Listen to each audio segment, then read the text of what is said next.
भारताचे मालक राजे राहिले नाहीत, रजवाडे राहिले नाहीत. इथला फाटका तुटका सामान्य माणूस या भारताचा मालक झाला. मालक कोण झालं? आम्ही. हे भारताचे मालक झाले. आता आम्हीने नीट समजून घ्यायला पाहिजे. तुमच्याकडे भाड्याचं घर सुद्धा नसेल, पण तुम्ही देशाचे मालक आहात. राज्यघटनेने सारा देश तुमच्या 7/12वर नोंदवलेला आहे. मालक कोण? आम्ही. अरे कधीतरी समजून घ्या ना भाऊ. तू किती मोठा आहे, किती मोठा आहे तू. तुमच्या मनात, तुमच्या इच्छेमध्ये, तुमच्या कल्पनेमध्ये जी गोष्ट नसते ती प्रत्यक्षात कधीच येऊ शकत नाही, कारण तुम्ही देशाचे मालक आहात. उत्तम कांबळे पत्रकार पाहिजे ही इच्छा पहिल्यांदा तुमच्या डोक्यात येते, मग मी पत्रकार होतो. आपल्याला तहसीलदार पाहिजे, इच्छा कोणाच्या डोक्यात तयार होते? तुमच्या तयार होते, मग राज्यपाल जाहिरात काढतो. असं कधीच होत नाही जे तुमच्या मनात आलं नाही आणि घडायला लागलेलं आहे.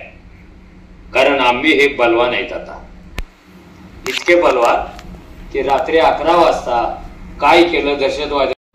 हे भाडोत्री सैन्य नाही आहे. हे जीवावर उदार होऊन बॉर्डरवर जाणार आणि मरणाचं मोठ्या आनंदाने स्वागत पण करणार आणि मारणार पण, असे हे आम्ही आहेत. ते आम्हीच आहेत ना बॉर्डरवरचे. आणि लोक नव्हते, प्रदेश होता पण राष्ट्र नव्हतं. माणसं होती पण ती गुलाम होती. कुणा कुणाच्या तरी नावाने गुलाम होती ती. कोण जातीचा गुलाम आहे, कोण धर्माचा गुलाम आहे, कोण राजाचा गुलाम आहे, कोण प्रदेशाचा गुलाम आहे, कोण अजून कशाचा गुलाम आहे. हे सगळ्या गुलामांच्या फौजा गावोगाव साखळदंड बांधून नसताना सुद्धा तसंच चालणार आहे. ह्याला काहीच नाही आहे, ह्याला चेहराच नाही आहे माणसाना. हे माणसं पण नाही आहेत, हे मनुष्य प्राणी आहेत, ह्युमन बिईंग आहेत. प्राणी आणि मनुष्य ह्याच्यामध्ये अजून खूप मोठा गॅप आहे. इथे बसलेला एक पण माणूस नाही आहे माझ्यासह. हा कोण आहे? मनुष्य प्राणी आहे. अजून आपण माणूस होणार आहोत. आणि मला नेहमी चिंता पडते, हा जर मनुष्य प्राणी आपल्या मेंदूचा 1/5 भाग हरभऱ्याच्या डाळीच्या निम्मे आकार एवढाच मेंदू वापरतो आणि तो चंद्रावर चाललाय. कल्पना करा, सगळा मेंदू वापरल्यावर आईला काय होईल? सगळ्याच्या सगळं वापरल्यावर. क्लोनिंग काढलं त्याने. तो मोबाईलचं बटन दाबून युद्ध करतो आणि मेंदू किती वापरतो? हरभऱ्याच्या डाळी एवढा. आणि सगळा वापरल्यावर तो माणसाकडे जाणार. अजून नाही आहे तो माणसाच्या कॅटेगरीमध्ये. हे सगळे गुलाम होते. इथंच होते असं नाही, ते जगभरात अनेक ठिकाणी गुलाम होते. आणि गुलाम कधी स्वप्न पाहत नसतो. मालक मारतो गुलामाला. स्वप्न नाही पाहिजे. जर गुलामाला स्वप्न पडलं तर व्यवस्था खलास होते. त्यामुळे मालक सारखी काळजी घेत होतो. इंग्रज असो, मुघल असो, पोर्तुगीज असो, डच असो, हे सगळे मालक ना. एवढाच नाही तर ज्याचं नाव गुलाम होतं, बाहेरच्या सम्राटाने आपल्या दरबारातल्या गुलामांना पाठवलं होतं, तो गुलाम पण दिल्लीच्या तख्तावर 30 वर्षे राज्य करत होता. तो गुलाम, आपण गुलाम. गुलाम गुलामावर राज्य करतोय. कारण गुलाम स्वप्न बघत नव्हता. गुलाम स्वातंत्र्याची कल्पना करत नव्हता. त्याचा जन्मच गुलामासाठी झालेला आहे.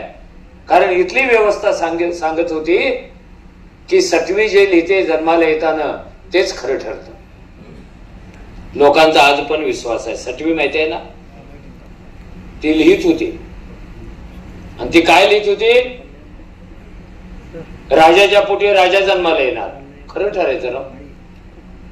ब्राह्मणाच्या पोटी ब्राह्मण जन्माला येणार, खरं ठरायचं. मारवाड्याच्या पोटी मारवाडी जन्माला येणार, खरं ठरायचं. पण मारवाडीला एक गोष्ट कळली नाही की या देशामध्ये शूद्राच्या महाराच्या घरी जन्माला आलेला एक पोरगा देशाची राज्यघटना लिहिल, हे तिला कधीच कळलं नाही. आणि जे तिला कळलं नाही ते घडलं. हा पण चमत्कारच आपल्या देशातला. अरे कसं काय कळलं नाही व्यवस्थेला? जे कळलं नाही ते घडलं. माणसं होती पण लोक नव्हते. माणसं आणि लोक मध्ये काय फरक आहे? माणसापासून लोकांच्या पर्यंत पोहोचण्यासाठी एक मोठा प्रवास करावा लागतो. हे जिथे जागते कटपीस असतात माणसं. म्हणजे मी पुन्हा पुन्हा सांगतोय, त्यांना स्वप्न नसतात, त्याच्या इच्छा मेलेल्या असतात, गुलाम असतात. त्यामुळे माणसं क्रांती करू शकत नाहीत. क्रांती कोण करतं? जो राष्ट्राचं स्वप्न बघतो तो माणसापासून लोकांच्या पर्यंत पोहोचतो. ज्याला राजकीय अधिकार मिळतात, स्वातंत्र्य, समता, बंधुता, न्याय, सामाजिक न्याय, आर्थिक न्याय, धर्मनिरपेक्षता, हे सगळं ज्याला मिळतं ना, त्याचं रूपांतर लोकात होतं. पीपल. आणि संविधानाने काय केलं? हे सगळे जे माणसं होती एका रात्रीमध्ये माणसांचं रूपांतर लोकात झालं. आणि हे लोक कसलेच मालक नव्हते, ते देशाचे आणि संविधानाचे मालक झाले. आम्ही भारताचे लोक. आणि ह्या लोकांनी काय ठरवलं? अरे आपल्याला राज्यघटना पाहिजे, कारण आता आम्ही लोक झालो, आम्ही राष्ट्र झालो, आम्ही आम्ही झालो, आता आम्हाला राज्यघटना पाहिजे. म्हणून लोकांनीच राज्यघटना लिहिण्याची जबाबदारी घटना समितीवर दिली. कुणी दिली? जबाबदारी. ते प्रतिनिधी होते ना आपले. लोकांनी कोणावर दिली जबाबदारी? त्यांच्यावर जबाबदारी दिली. तुम्ही हुशार आहात, तुम्ही आमचे प्रतिनिधी आहात, तुम्ही राज्यघटना लिहा. राज्यघटना लिहिली. एवढंच नव्हे तर लोकांनी स्वतःला कमिटमेंट दिली की आम्ही लोक आहोत, आम्ही आमच्यासाठी काय करणार? स्वातंत्र्य घेणार, आम्हीच आम्हाला स्वातंत्र्य देणार, आम्हीच आम्हाला न्याय देणार. न्याय कुणी पण देऊ शकतं. आपल्या प्रियांबल मध्ये सामाजिक न्याय आहे. तुम्हाला कळलंच नाही न्याय आणि सामाजिक न्याय. कोर्टात न्याय मिळतो, सामाजिक न्याय नाही मिळत. कदाचित तहसीलदार सामाजिक न्याय देऊ शकतात, देतात त्या. फरक काय सामाजिक न्याय आणि न्याय? जो समाजातला अति दुर्बल घटक आहे, महिला आहे, भटके आहेत, विमुक्त आहेत, गुन्हेगार जाती आहेत, आदिवासी आहेत, यांना जर विकासाच्या प्रक्रियेत आणायचं झालं तर कायद्यासमोर सगळे समान हे तत्व बाजूला ठेवायचं आणि त्यांच्यासाठी नव्या तरतुदी करायच्या. कायद्यासमोर सगळे समान. मग महिलेला 50% राखीव जागा का? कायदा मोडला का आपण? आपण कायदा मोडला नाही. आपण सामाजिक न्यायासाठी वेगळी तरतूद केली. कारण बाईला सुद्धा या देशातल्या व्यवस्थेने 5000 वर्षे गुलाम बनवलेलं होतं. तीच सती जात होती, तिचंच मुंडन व्हायचं. ती शिकली की कुटुंब बुडायचं. तिच्या मालकीचं काहीच नाही, शेत नाही, सोनं नाही, नाणं नाही, काही नाही. तिचा डेव्हलपमेंटचा बॅकलॉग हा 5000 वर्षापासून साचलेला आहे. तिला जर मेनस्ट्रीम मध्ये इतरांच्या बरोबर आणायचं असेल तर तिच्यासाठी स्वतंत्र 50% आरक्षण ठेवायला पाहिजे, कारण त्याला सामाजिक न्याय म्हणतात. हे लाडक्या बहिणींना 1500 रुपये देणं काय आहे? तुम्ही हसता, विनोद करता, बरोबर नाही आहे ते. लाडक्या बहिणींना 1500 रुपये म्हणजे ही भाऊबीज नाही, ही मदत नाही, हे कर्ज नाही, तर त्या बायकांना दिलेला सामाजिक न्याय आहे तो. कारण ती कमवणारच नाही 1500 रुपये. हे पुढारी पण नीट सांगत नाहीत. एवढ्या महिन्यात ना मग एवढी मतं मिळतील. आयला बोंबललं. त्याच्या मागची सामाजिक न्यायाची कल्पनाच गळून पडली. हे काय काय करतं सरकार. म्हणजे उदाहरण शाहू महाराजांच्या काळात घडलेलं की शाहू महाराजांनी पहिल्यांदा राखीव जागा ठेवल्या आणि पुण्यातले विद्वान बोंबलायला लागले, कोल्हापुरातले पण बोंबलायला लागले. महाराजांचं डोकंच फिरलं. अरे त्याने म्हारा मागासाठी, शेतकऱ्यासाठी राखीव जागा कशा काय ठेवल्या? आणि त्यांच्याबरोबर भांडायला एक पुण्याचा विद्वान आला. कोल्हापूरला खर्चाने गेला. तो भांडायचा आहे महाराजांच्या बरोबर. तो म्हणाला, महाराज तुमच्याकडे सगळ्यांना समान कायदा पाहिजे. तुम्ही त्यांना राखीव जागा आणि ह्यांना बिन राखीव जागा, तुम्ही विषमता तयार केली. ते म्हणाले, तुम्ही आता आलेला थकून जरा आराम करा, संध्याकाळी आपण पायग्यामध्ये फिरायला जाऊ. पाग म्हणजे घोडी बांधायची जागा. संध्याकाळी ते फिरायला गेले. या बाजूला काही घोडी बांधलेल्या आहेत, या बाजूला काही घोडी बांधलेल्या आहेत. आणि मला सांगायला आनंद वाटतो, कोल्हापूरची राजधानी उपराजधानी रायबाग, बेळगाव जिल्ह्यातली, त्या रायबाग मध्ये पण शाहू महाराजांची घोड्याची पाग होती. त्यांचं संस्थान खालसा झाल्यानंतर घोडी सगळी कुठे गेली कुणाला कळलेलं नाही. पण त्या पायगेमध्ये हॉस्टेल तयार केलं आणि त्या हॉस्टेलमध्ये मी 8वी 9वी 10वी शिकलेलो आहे. मला काय नशीब लागतं, महाराजांनी जी जागा मांडली घोड्यांसाठी तिथे आमचं शिक्षण झालं. दोन्हीकडे घोडी बांधलेले. महाराज त्या माणसाला म्हणाले, तुमच्या दृष्टीनं आता स्पर्धा लावायची, सगळ्यांना समान न्याय द्यायचा.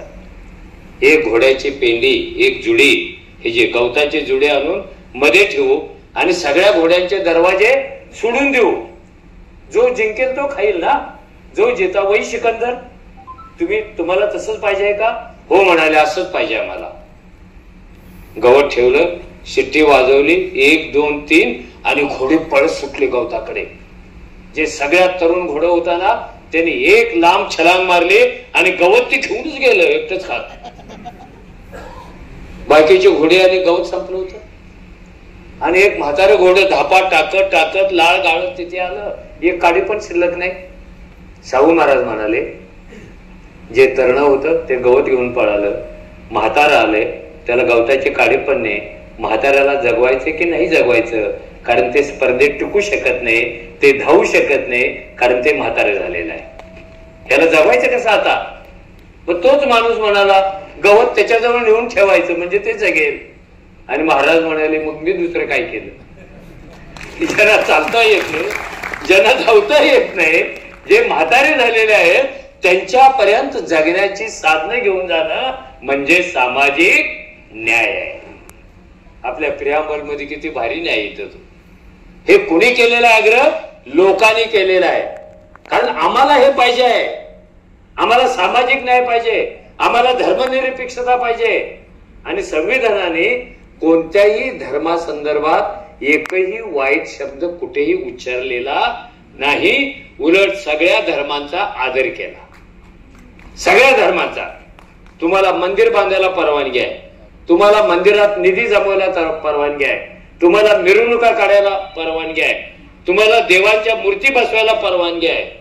तुमच्या धार्मिक जीवनामध्ये संविधान कुठेच हस्तक्षेप करत नाही.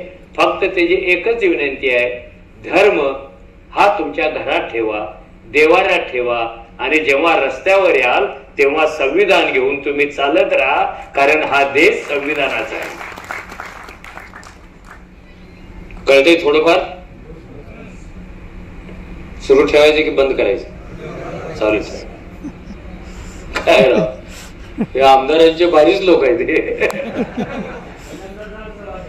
हा, त्यांना धन्यवाद द्या, त्यांनी डेअरिंग केली. व्याख्यान मला चालवणं म्हणजे डेअरिंग असते. सामाजिक न्याय येतो. व्यवस्था न्याय देते पण सामाजिक न्याय देत नाही जगातली. आणि कायद्यासमोर सगळे समान. अरे सगळे समान ठेवून न्याय कसा मिळेल? टीव्हीवरती WWF मधले पैलवान कुस्ती खेळतात, माहितीये की नाही? पाहिलेत ना टीव्हीवरच्या कुस्त्या? एवढा मोठा गवा रेड्यासारखा असतो. आमच्याकडे गवे रेड्या असतात कोल्हापूर जवळ. चला, एक रेड्या 10,000 रेड्याला खलास करू शकतो. ते पैलवान रेड्यासारखे. उद्या तुम्ही म्हणाला कायद्यासमोर सगळे समान, त्यामुळे WWF मधला पैलवान आणि उत्तम कांबळे यांची कुस्ती लावा. कायदा सगळ्यांना सारखा ना. मी कुस्तीच्या रिंगणात उतरेन सुद्धा. तो असा जाडा मला बघेल, आईला कुठून कॅलेंडर आलं. आपल्या बरोबर लढणार, आपल्याला हरवणार. तो जवळ येतो आणि नुसता फुंकला की उत्तम कांबळे कर्नाटकात त्याच्या गावात जाऊन पडतो. स्पर्धा घेताना विषम घटक असता कामा नयेत, समान घटक असायला पाहिजे. WWF मधला पैलवान रोज 50 किलो चिकन खातो, तेवढंच दूध पितो, तेवढ्याच खारका खातो, त्याचे कोच किती भारी, आणि आम्ही आधार कार्डावर शिवताळी खातो. कसं लढायचं? लढायचं कसं व्यवस्थेशी? जर लढायचं असेल तर माझं रूपांतर सुद्धा WWF मधल्या पैलवानात करायला पाहिजे, मग त्याचं थोबाड फोडून येतो. तसं न करता लढायला लावायच्या नाहीत. हे लोकांनी संविधानात सांगितलं. आम्हाला सामाजिक न्याय पाहिजे. आदिवासींना सामाजिक न्याय कसा देतो आपण? आदिवासीमध्ये बालविवाह होतात अजूनही. मुलगी लवकर गरोदर राहते, पण गर्भाशयातल्या बाळाला खायला काहीच नसतं, म्हणून आपण काय करतो? गरोदर माता बाल संगोपन. ती बाळंत झाली की माता बाल संगोपन, तिचा रोजगार बुडू नये म्हणून ती दवाखान्यात जोपर्यंत असते तोपर्यंत तिचा रोजगार आपण देतो. बाळ जन्माला आलं त्याला प्रोटीन्स देतो, ते मोठं झालं त्याला शाळेत ढकलतो, त्याला चड्डी देतो, त्याला कपडे देतो. हे दानधर्म नाही आहे, तर संविधानाने दिलेला तुम्हाला सामाजिक न्याय आहे. किती आनंद वाटायला पाहिजे आपल्याला. अशा प्रकारे आम्ही भारताचे लोक हे तयार झाले. आणि हे लोक इतके बहादर आहेत, ह्यांनी त्या संविधानाच्या प्रियांबल मध्येच ठरवून घेतलं आम्हाला स्वातंत्र्य पाहिजे. म्हणजे कसलं स्वातंत्र्य पाहिजे? केवळ मत देण्याचं स्वातंत्र्य का? ते तर सगळ्यांनाच आहे. जो जो त्या दिवशी जन्माला आला भारतामध्ये तो तो आपोआप नागरिक झाला. जर काही राष्ट्राविरुद्ध गुन्हा केला तर त्याचा मतदानाचा अधिकार रद्द होतो. तसं काही भाषण केलं तर रद्द होतो. आपल्या सगळ्यांना माहिती आहे की शिवसेना प्रमुख बाळासाहेब ठाकरेंचा मतदानाचा अधिकार रद्द झाला होता सुप्रीम कोर्टाने, नंतर तो मिळाला. पण सगळे मतदानाचे हकदार आहेत. पण याला फक्त मताचं स्वातंत्र्य नको आहे, ह्याला स्वतःचा विकास करून घ्यायचं स्वातंत्र्य पाहिजे, ह्याला विचार मांडायचं स्वातंत्र्य पाहिजे, ह्याला प्रश्न विचारायचं स्वातंत्र्य पाहिजे, ह्याला जगण्याचं स्वातंत्र्य पाहिजे. सगळ्यात मोठं, जन्माला आला आणि जगू शकला नाही तर मग त्याला जगवायचं कसं? कोरोना आला, 20 किलो धान्य देऊन टाक. कारण राज्यघटनेने तुम्हाला जगवण्याची हमी घेतलेली आहे. तुम्हाला नोकरी लागत नसेल तर बेकार भत्ता द्यायला पाहिजे. कारण जगण्याचं स्वातंत्र्य आपण मागितलेलं आहे. केवळ राजकीय स्वातंत्र्य नाही, आपलं स्वातंत्र्य राजकीय, सामाजिक, आर्थिक, सांस्कृतिक, न्यायविषयक सगळ्या प्रकारचं स्वातंत्र्य आपल्याला आहे. इतकं भारी. अरे ग्रामपंचायतीत भांडणं झाली ना तर त्यांचा तोडगा निघेपर्यंत सुप्रीम कोर्टापर्यंत जातात. सुप्रीम कोर्टात गावातली 1 लाख भांडणं असतील. कारण तुम्हाला तेवढ्या संधी आहे. एक एक पायरी चढत जा, तुम्हाला समाधानकारक न्याय मिळेपर्यंत. इथे कोणी हुकुमशाही नाही आता न्याय द्यायला, हे असं आणि ते तसं, चलो घर, असं नाही आहे. कारण तुम्ही मालक असल्यामुळं तुमच्या हक्काच्या आड कोणतीही शक्ती येऊ शकत नाही. हे सगळं संविधान आम्ही भारताचे लोक या एका सुंदर 3 शब्दांनी अतिशय सशक्त झालं. पण ते संविधान कसं आहे यावर संविधानाच्या वेळेला आणि नंतर सुद्धा चर्चा सुरू झाली. संविधान मंजूर झाल्यानंतर काही जण म्हणाले हे बाबासाहेबांनी ड्राफ्टिंग केलेली कॉन्स्टिट्यूशन म्हणजे इंग्लंडच्या राणीचा बँड आहे. बँड मध्ये काय असतं? एक ढोल असतो, तुतारी असते, पोवा असतो, पियानो असतो, हलगे असते, सगळ्या वाद्यांचा समूह म्हणजे बँड. आणि त्याच्यातून एक आवाज निघतो सगळ्या वाद्यातून. काही जण म्हणाले ही वाकळ आहे, तुकडे तुकडे गोळा करून लिहिलेली. काही जण म्हणाले हे भारतातल्या माणसाच्या मुक्तीचं एक साधन आहे. हे केवळ कायदा नाही आहे तर 70 कोटी लोकांना मुक्ती देणार एक डॉक्युमेंट आहे, मुक्ती गान आहे ते. मग एका माणसाने कोल्हापूर जवळच्या संकेश्वर नावाचं गाव आहे. तिथल्या एका माणसाने पत्रकार परिषद घेतली, त्याच दिवशी सभा घेतली आणि त्याने अशी घोषणा केली. तो थोडासा धर्मवादी होता. तो म्हणाला, शूद्राने अतिशूद्राने लिहिलेली राज्यघटना या देशातले लोक लवकरात लवकर फेकून देतील. दूध जर गटारीतून आलं आणि कोणतेही मंत्र म्हणून त्याला शुद्ध करायचा प्रयत्न केला तर ते शुद्ध होणारच नाहीये. आपलं संविधान तसं आहे.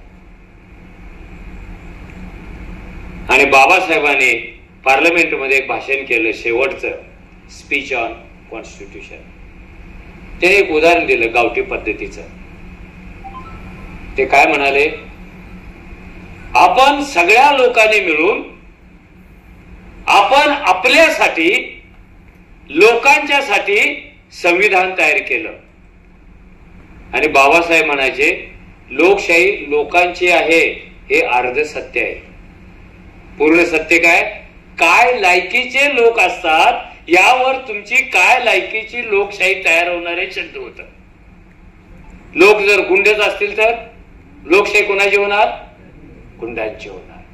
नुसतं लोक लोक म्हणू नका, त्या लोकांचं प्रबोधन करा, त्याला संविधान समजावून सांगा, लोकशाही समजावून सांगा. म्हणजे हे लोक विचारी होतील आणि विचारी लोक विचारी लोकशाही तयार करतील.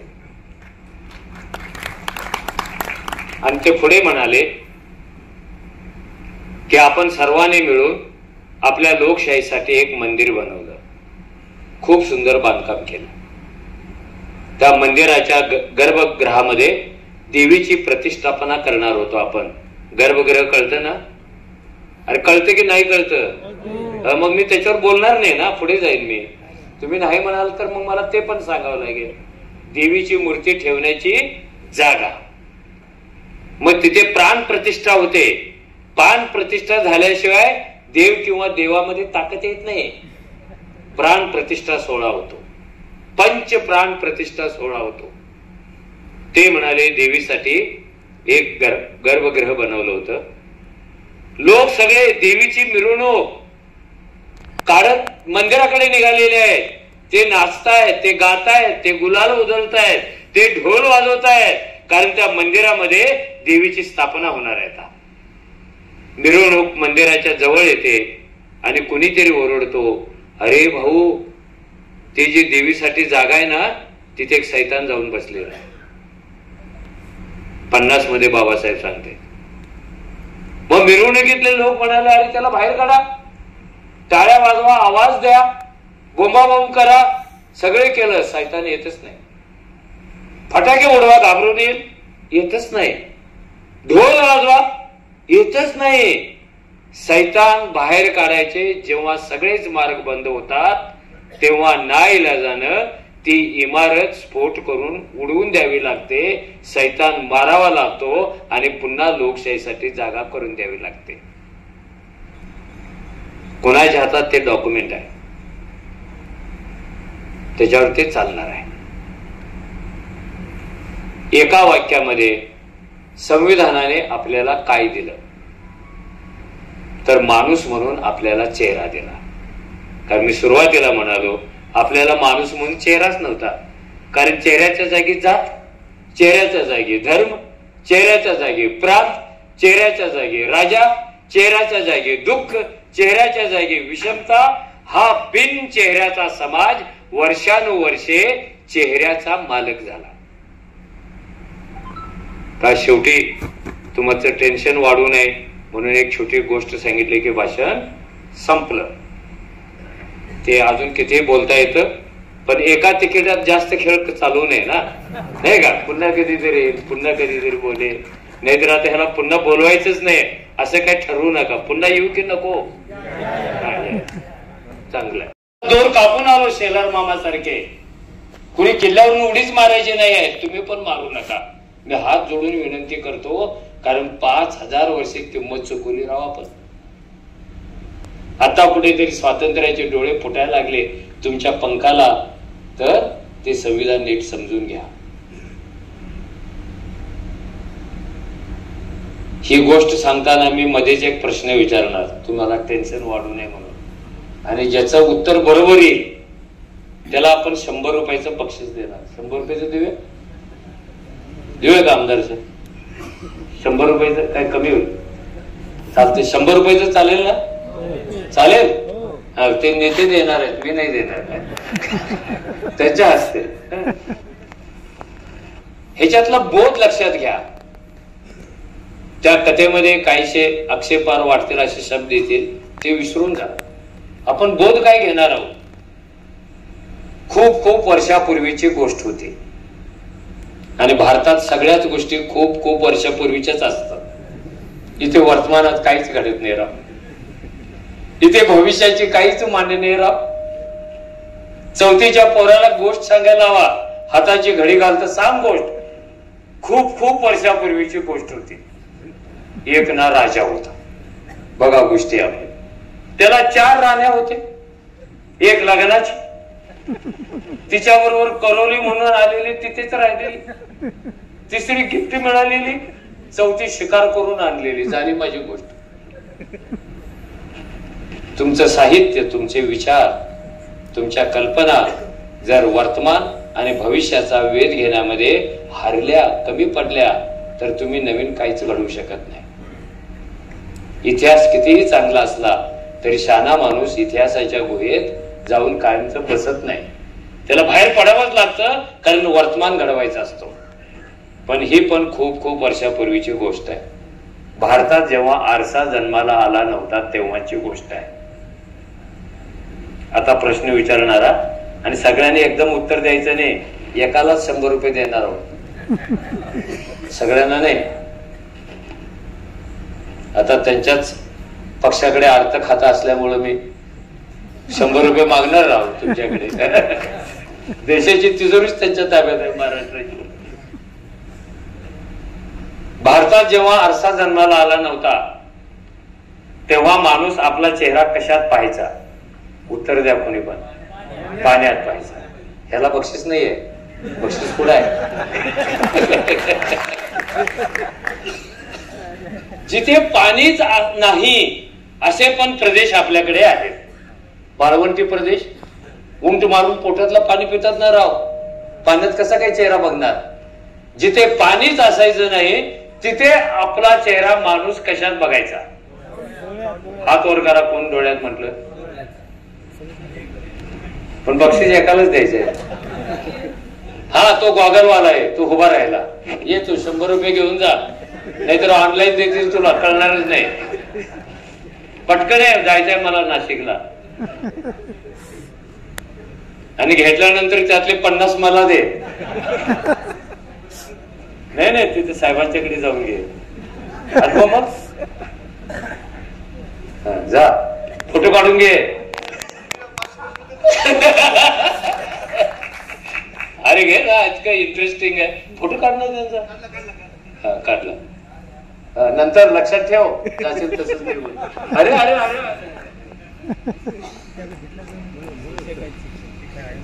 एवढ्यासाठीच मी गावोगाव फिरत असतो. 2 काळजांची भेट झाली ना, पुन्हा बोलायची ताकद येते. माणूस दुसऱ्याच्या डोळ्यात चेहरा बघायचा. आणि माणूस जेव्हा जन्माला आला तेव्हा त्याची पहिली भाषा डोळा होता. शब्द नव्हतेच पृथ्वीच्या पाठीवर, वाक्य नव्हतीच, चित्र पण नव्हतं. माणसाचे सगळे व्यवहार डोळ्याने चालत होते 2 लाख वर्षे. मग तो चित्र काढायला लागला, मग तो शब्द रचायला लागला. डोळा हा एक पॉवरफुल अवयव आहे. आणि अजूनही 50-60% लोक डोळ्यानेच बोलतात की नाही? राग आला की भुव्या वर करायच्या. काय बे येतोस का? भुव्या खाली करायच्या. हा बे, अजून डोळ्याने लोक बोलतात. जर तरुण पोरं असतील तर ते जास्तच बोलतात डोळ्याने. तरुण पोरं आपलं सोडा, म्हाताऱ्यांचं. हा, जर मुलगीने उजवा डोळा बंद केला तर काय होतं? आणि पोराने डावा बंद केला तरी काय होतं? आणि दोघांचं बघून बापाने जोड्याने मारल्यावर काय होतं? तो आंख बहुत बढिया चीज होती है, तेरी आंखों में चांद है बालक. बघा डोळ्यात काय काय आहे. तर तो डोळ्यात बघायचा. भारतात आरसा जन्माला नव्हता, पण काही माणसं रेशीम विकायला, मसाला विकायला परदेशात जायचे आणि तिथून जन्माला आलेला तुकडा घेऊन यायचे. छोटा तुकडा असायचा, आईना असायचा. पण भारतीय माणूस आपल्याकडचं ज्ञान दुसऱ्याला कधी दाखवत नाही. ते आपल्या आपल्या घरातच लपून बघायचा. पण बाकी 99% लोकांना आरसा शब्दच माहिती नाही, बघितलेलाच नाही. अशा परिस्थितीमध्ये एक दिवस एक शेतकरी आपल्या शेतात राबून मातीनं भरलेल्या वाटेवरून झप झप पावलं टाकत आपल्या घराकडे निघाला होता.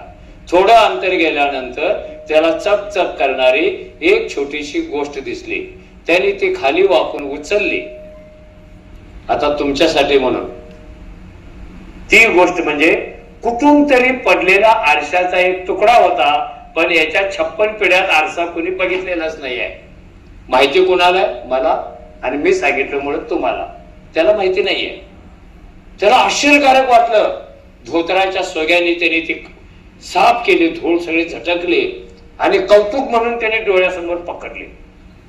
आणि इतक्या आनंदाने तो ओरडला, कितने सालों के बाद मिल रहे हो नाना जान. खायला ट्यूबच पेटत नाही राहतो. अरे पेटले की नाही पेटले? कितने सालों के बाद मिल रहे हो नाना जान, ऊपर सब ठीक है? सलाम अलैकुम नाना जान. ला इलाहा इल्लल्लाह मोहम्मद रसूलुल्लाह, अल्लाहू अकबर. ते जसं म्हणतात तसंच मी म्हणतोय. कुणी असेल तर बरोबर म्हटले ना मी? बरोबर आहे. त्याला आश्चर्य वाटलं. त्या तुकड्यामध्ये त्याला नानाजान निघाला. तो घरी गेला. त्याने बायकोला सांगितलंच नाही, कारण कुणीच नवरा बायकोला असं सांगतच नाही. तो रोज सकाळी उठायचा, नमाज पडायचा, तो तुकडा डोळ्यासमोर ठेवायचा, सलाम अलैकुम नानाजान म्हणून हसत मुखानं दुसऱ्या मजल्यावरून खाली यायचा. कितीतरी दिवस हे असंच चाललं. आणि रोज रोज हसत मुखानं जगणारा, रोज रोज आनंदी दिसणारा नवरा बघून त्याच्या बायकोच्या मनामध्ये संशयाचे अनेक ढग जमा झाले. भारतामध्ये नवरा आनंदी दिसला की बायकोच्या पोटात गोळा येतो. त्याला वायगोळा म्हणतात.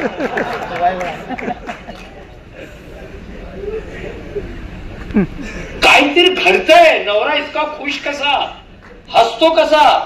भारतीय नवरा शेवटचं कधी हसतो माहितीये का? शुभमंगल सावधान 5व्यांदा म्हणतात ना, तेव्हा ते खास शेवटचं हसून घेत. नंतर हसतच नाही. ते हसायला उत्तम कांबळेचं भाषण यावं लागतं. हसत नाही तो. तिनं अतिशय निष्पापपणे बायकोने विचारलं, क्यों जी, कितने दिनों से देख रही हूं मैं, आप इतनी खुश क्यों? और इस खुशी का राज क्या है? हिने सांगावं ना. पण भारतीय नवरा, त्याला एक वाईट सवय असते. लग्नानंतर आपली बायको वगळता अन्य सगळ्या बायकांशी तो खरं बोलतो. घरातच बोलत नाही. इथले अपवाद आहे, सभागृहातले अपवाद. ते सगळ्यांचीच खरं बोलतो. क्या है? तो म्हणाला, वैसी कुछ भी नाही. आणि गेलं शेतात निघून. ते त्याच्या लक्षात आलं नाही की भारतातल्या प्रत्येक बाईच्या एका डोळ्याची शक्ती ही 5-5 हजार CCTV कॅमेरे इतकी असते. कळलंच नाही नवऱ्याला किती CCTV शक्ती आहे. ती त्याच्या खोलीत शिरली. इस रूम में कुछ तो है क्योंकि वो खुश रहता है. आणि ती सारखी पुटपुटत होती, शादी के बाद इतने साल हुए, वो साला मुझे देखकर कभी नहीं हंसता, इस रूम से बाहर निकल कर क्यों हंसता है? सगळे विस्कटायला लागले. आणि बेडशीटच्या खाली चपचप करणारी वस्तू दिसली. तिनं ती उचलली, पदराच्या टोकाने हळुवारपणे पुसली आणि तिनं पण अशी आपल्या डोळ्यासमोर पकडली. कशी पकडली? कशी पकडली भाऊ? अशी पकडली. आणि आकाशात वीज कडाडावी तशी ती बाई कडाडली. भारतातल्या सगळ्या बायका लग्नापर्यंत मौनात असतात आणि लग्न झाले की कडाडतात. काय कडाडली ती? इस बाजार पट्टू को देखकर वो रोज रोज हंसता है क्या? How shall get you. आता ती फुटणार नाही एवढी काळजी घ्या. ट्यूबलाईट पेटली नेताजी आपली. आप उसको घर आने दो. पदर कमरेत खोला, तो तुकडा हातात धरला आणि झाशीच्या राणीसारखी ती दरवाजाजवळ उभा राहिली. आने दो उसको. आईला आता सगळ्या सिरियल होणार राव. सासू बहु ते, बहु बुड्ढी ते, बुड्ढी जवान ते, सगळ्या सिरियल होणार तो आल्यावर. आता तो थकून थकून आला आणि हिनं वाघिणीप्रमाणे जंप मारली. वाघाप्रमाणे नाही आहे तो, वाघ शिवसेनेकडे आहे.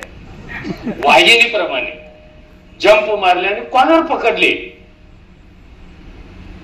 पुरुषांच्या शर्टांना कॉलर का असते कळलं का? अरे कळलं की नाही कळलं?